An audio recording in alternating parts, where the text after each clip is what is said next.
The Brood Inside. A short, scary story of mind control. I felt something move under my skin, and then it whispered, "Feed me." Part 1. What came back with me? They told me the jungle would get under your skin. They meant it metaphorically. Of course, the way the humidity soaks your clothes. How the buzzing of insects becomes part of your brainstem. How the endless green swallows your sense of time. I thought I was careful. I wore the DEET. I slept with a net. I kept my mouth shut at night. But something got in anyway. It started 3 days after I got home. I woke up with a dry throat, a headache, and a feeling like something had crawled across my tongue while I slept. I thought maybe it was a cold or jet lag. I just spent 2 weeks deep in the Amazon basin, photographing rare insects for the magazine. The last village I stayed in was barely marked on the map. It wasn't the first time I'd come home feeling a little off. Travel does that to you. But this was different. By day 4, I was hungry, starving. I ate everything I could find. Cold cuts, leftover pasta, peanut butter by the spoonful. But no matter what I swallowed, my stomach ached like it was still empty. And there was a pressure, something alive, pressing beneath my skin just under the ribs. The first time I heard the voice was on day 5. It came in a whisper, just as I was drifting to sleep. "Feed me." I bolted upright in bed, heart hammering, sweat slick on my back. The room was dark, silent, but I could still feel it. A tingle in my throat, like legs. I turned on the light, stood in front of the mirror. My eyes looked wrong, glassy, shiny like the carapace of a beetle. My pupils were wide, dilated in a way that didn't match the lighting. My lips were dry. I opened my mouth, half expecting to see something squirming in the back of my throat. Nothing. I stood there for minutes, just staring. I stuck my tongue out, rubbed my teeth, leaned in close to check my tonsils. That's when I saw it. Just for a second. Something black and shiny. 8 legs. Then it was gone. Part 2. Hunger. That isn't mine. I didn't sleep the rest of the night. I sat on the couch with the lights on, every blanket thrown off me because I couldn't stand the feeling of anything touching my skin.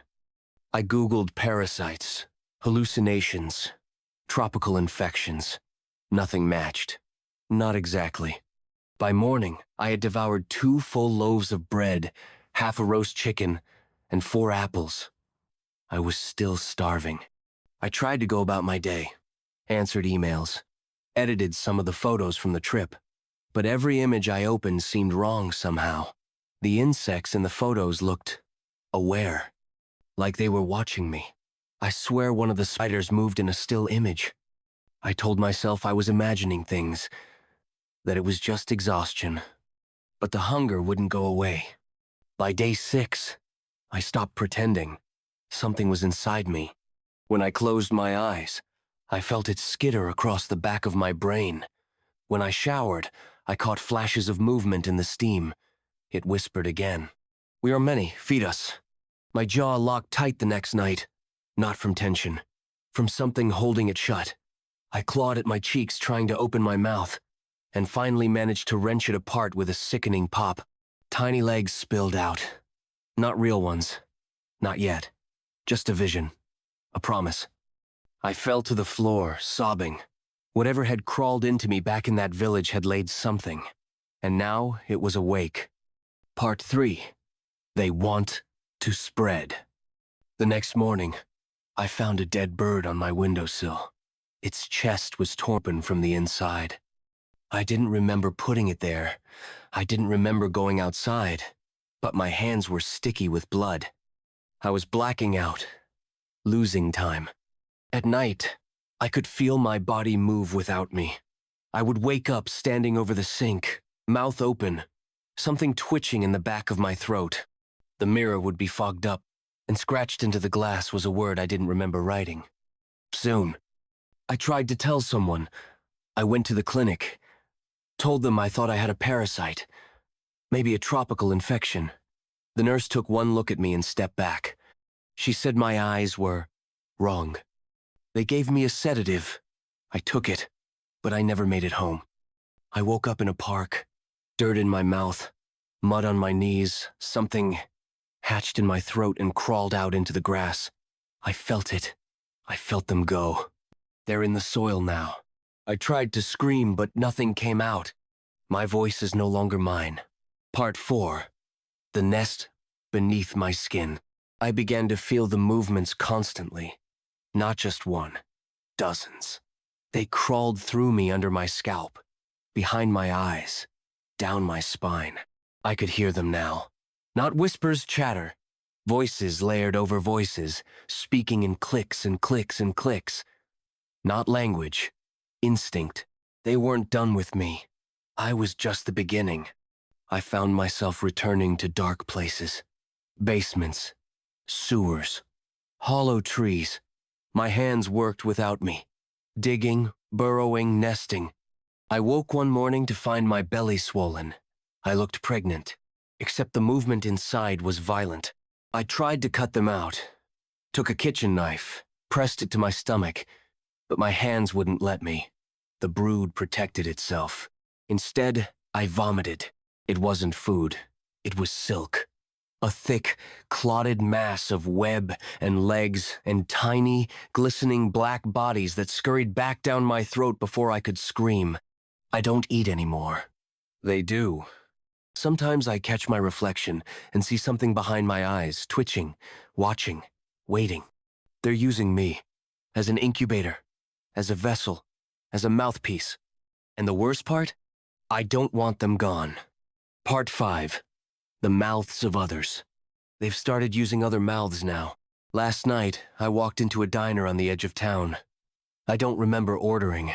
I don't remember speaking. But the waitress brought me a raw steak blood still pooling on the plate. She smiled as I ate it. Her teeth were too many. Her lips moved like she was whispering, but no sound came out. That's when I realized she was one of us. There are more. I see them now on buses, in alleys, under bridges. Their eyes are black like mine. Their movements are too smooth. Their breathing, just a little off. We're not hiding anymore. We are preparing. They feed through us. They spread through us. I've seen them crawl down sleeping throats, spin silk in soft lungs, whisper commands into dreaming minds. Every night, I wake up in a new place. A stranger's bed, a child's closet, the back seat of a running car. Every morning, something has changed in the world. A missing pet, a vacant look in someone's eyes, a smile that lasts too long. The brood is no longer a passenger. It drives, and it is hungry. Part 6. When the eyes go dark. I don't know how long it's been.